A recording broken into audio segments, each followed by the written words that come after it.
Hey guys, it's Mariana and it's time for another monthly wrap-up. So today I will be quickly telling you about everything that I have read and watched in the month of July. I haven't really read and watched as many things as I would have liked because I was on vacation for about a week, but we still have quite a few things to talk about, so let's just get started with the books as usual. The first book that I have read in July was A Dance with Dragons by George R. R. Martin, which is the fifth and the last published book in A Song of Ice and Fire. And now I am very sad because I don't have anything else to read. Well, I do have The World of Ice and Fire, but nothing in this series to find out what happens to the characters next. And there are some cliffhangers at the end of this one, let me just tell you.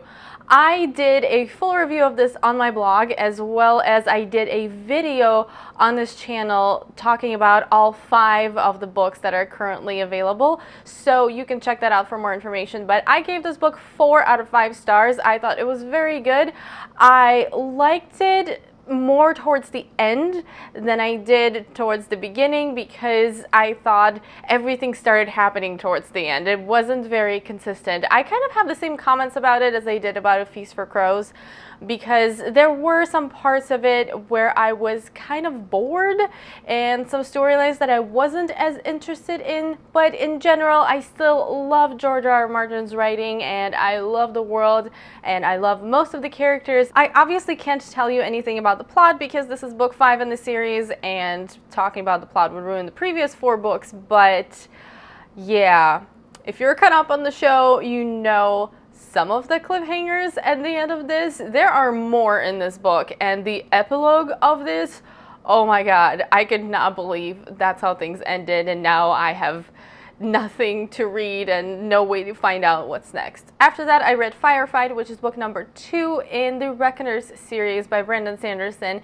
the first book being Steelheart, and I do have a review of that up on my channel as well. I have a double review of Steelheart and Firefight, so you can check that out. I generally felt the same way about Firefight as I did about Steelheart. I gave it 3.5 out of 5 stars. I didn't really love it. I had quite a few problems with it. The action was really well done and there were some enjoyable parts. This is a dystopian world in which superpowers are present and they make people evil, so there's pretty much humans fighting supervillains. So that premise is cool, but it lacks substance for me. I do have a review on my channel, so you can check it out and I will link that down below along with everything else as usual. After that, I read Brave New World, which is a book that a lot of people love. It's a dystopian classic at this point, and I can't say that I loved it. Hear me out though, because I am not crazy. Does this have a really disturbing, well-imagined dystopian world? Yes. Is it creepy? Yes. Does it have a ton of interesting information and a ton of stuff to talk about? Yes. But is it enjoyable? I don't think so. It was kind of hard for me to get through, and this is not a long book. The problem that I had with this book was with the plot. I did not enjoy the story. I did not like the characters. I don't think the characters are meant to be likable, and the only sane by today's standards person seems whiny and immature and ridiculous. As I was reading this, I was honestly wishing that this was some weird philosophical nonfiction work and that it didn't have a plot at all, because the plot was kind of killing this for me. It is definitely the weakest point of this book, but like I said, it has a lot of food for thought, and I kind of wish that I read it when I was in school. This wasn't assigned when I was in school, but it's a book that you want to read slowly and actually take it apart and analyze it and think about all of the themes, but this isn't something that I would say is a super enjoyable read unless you are into stuff like this. Because my ratings are mostly based on my personal enjoyment of the book or the movie, I gave this 3 out of 5 stars. Even though I definitely think it's a must read, everybody should read this and think about all the things that this talks about. There is a ton to think about, and I definitely think this is a masterpiece. I just didn't find it to be an enjoyable masterpiece. Does that make sense? Does anyone else have books like this? Because I'm feeling a little crazy right now saying this. That's it for novels for me in July. I started reading Cloud Atlas by David Mitchell, but I didn't finish it yet. I'm about halfway through it, so I will talk about it when I'm actually done with it. But so far, I'm actually enjoying it, surprisingly. I did not think I would be enjoying the writing as much as I am. I did start 2 new comic book series, the first of which being Nailbiter. And Nailbiter is definitely not for everybody, but it is a comic book series that I really, really love. I gave the first volume 5 out of 5 stars and the second volume 4 out of 5 stars. Nailbiter is a very interesting mix of horror and mystery, and like I said, it's not for everybody because it's horror and you are going to have disturbing images and general grossness going on, and Nailbiter is a nickname of a serial killer, so you can imagine how that looks, and there are some images of that as well that can be quite gross. This takes place in a small town in Oregon where Nailbiter is one of the 16 serial killers that comes from this town, and nobody knows why this town has so many serial killers that come from it. And there's also another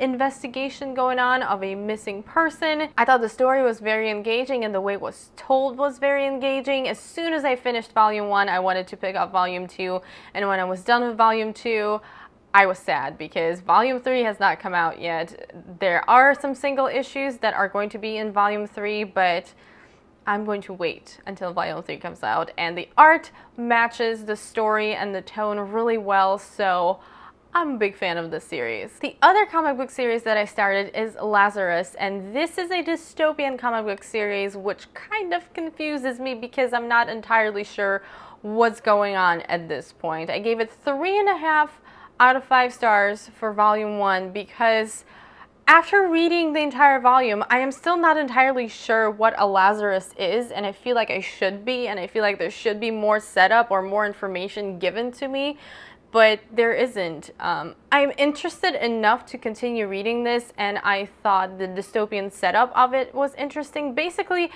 in this future, every family has this Lazarus person. I'm not sure if a Lazarus is a human or an AI or just a super genetically engineered clone, but they are very resilient to things. They regenerate, they're pretty much invincible, and they also can fight really well. So they listen to the commands of their family. Can you tell I'm not really sure what's going on in here? There's some shenanigans between families and there is some action in this. So like I said, I'm interested enough to continue, but if I don't get less confused in volume 2, I'm probably not going to continue with this. The art is interesting, but it's not my favorite. I think it matches the story well, and I think the palette is interesting. However, the way everything is drawn isn't really my personal favorite, so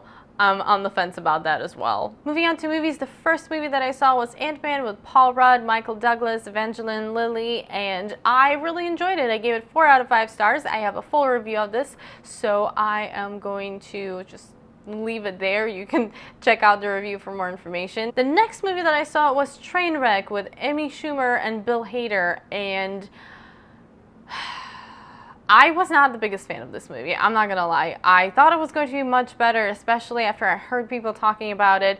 It is your typical romantic comedy with a premise of one person not being ready for a serious relationship and just having general fun in life, and then meeting the one, and then they realize that all of this fun is not worth it because now they've met the one. It is just the most cliched thing you have ever seen, except for the person not ready for a committed relationship is a woman in this case and not a man, and even that has been done before. So it is funny, it has some good moments. LeBron James is really funny in this movie, which I didn't expect, but it's not great. I gave it 3 out of 5 stars because I didn't want my money back. There were things that I enjoyed about it, but it's not great, like I said. After that, I went to see Southpaw with Jake Gyllenhaal, Rachel McAdams, and Forest Whitaker, and this is kind of your typical boxing movie. As you can see, I wasn't really having a great time in the movies in July for some reason. I gave this movie 3 out of 5 stars as well. I thought Jake Gyllenhaal's performance was amazing. I once again forgot that I was looking at Jake Gyllenhaal, and I thought he just lost himself in this character. Between this and Nightcrawler, the dude can act, and he's fantastic. Forest Whitaker's performance is amazing. Everybody in this movie is really good. However, when it comes to the writing, it just wasn't anything super original. Once again, I want something new in these movies because I feel like I've seen this before. I knew how everything was going to go down in this movie from the very beginning, and even the last fight, that you know there's going to be the last final fight, and it's going to be rough and it's going to be close, and it's just, you've seen it before. I guarantee you, you are going to know how this movie is going to turn out once we get started with the premise. Basically, if you enjoy boxing movies, you will probably really enjoy this movie because it is pretty solid, and like I said, the performances are really good. But if you're looking for some kind of original twist on the story, this is not it. It's not going to happen. You're going to know how everything is going to turn out. So you're either sold on this whole premise and this whole idea, or you're not. And last but not least, I saw Mission Impossible Rogue Nation starring Tom Cruise, Rebecca Ferguson, Simon Pegg, Jeremy Renner, Alec Baldwin, and many more talented people. And I had a ton of fun watching this movie. I gave it 4.5 out of 5 stars. I do have a full review on my channel, so you should check it out. But basically, Mission Impossible movies just keep getting better, and if you are a fan of spy action movies, this is the kind of movie you want to watch. That's it for my July wrap-up. I hope you guys enjoyed the video. Thank you so much for watching. Let me know if you have read or watched any of these things, and what did you think of them, or what was your favorite book and favorite movie that you read and watched in July? I would love to know. Thank you so much for watching once again. If you did enjoy the video, don't forget to give it a thumbs up and also subscribe to my channel if you haven't already. And I hope you're having an amazing day. I will see you soon in my next video. Bye!